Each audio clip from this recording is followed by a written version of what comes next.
আসসালামু আলাইকুম। সবাই কেমন আছেন? আজকে আমি করে দেখাবো আপনাদেরকে অনেক মজার একটা ভর্তা, কাঁকরোলের ভর্তা। আমি কাঁকরোলকে প্রথমে সিদ্ধ করে নিয়েছি হালকা একটু লবণ দিয়ে। সেই সিদ্ধ করা কাঁকরোলগুলোকে আমি আবার তেলের মধ্যে ভেজে নিয়েছি হালকা একটু তেল দিয়ে। রসুন, পেঁয়াজ, কাঁচামরিচ সব কিছুকে আমি একসাথেই তেলের মধ্যে ভেজে নিয়েছি।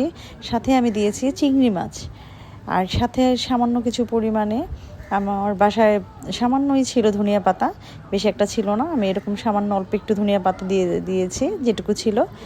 আর চিংড়ি মাছটাকে আমি অনেক সুন্দর করে লাল লাল করে এরকম তেলে ভেজেছি। এখন আমি সবগুলো উপকরণকে আমি বেটে নেব। যেহেতু আমি ভাজার সময় একটু লবণ দিয়েছি, আবার কাঁকড়ো সিদ্ধ করার সময়ও হালকা একটু লবণ দিয়েছি, তাই আমি এখন এটার মধ্যে লবণ অ্যাড করব না।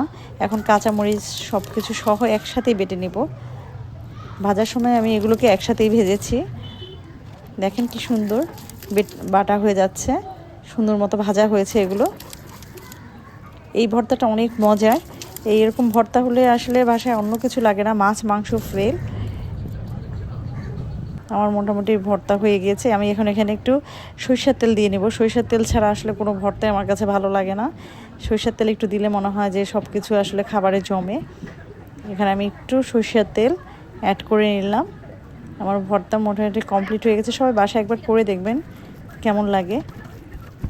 আমি বলতে পারছি এটা খাওয়ার পরে আপনারা বারবার করতে চাবেন এই ভর্তা, এবং খুবই মজার একটা ভর্তা।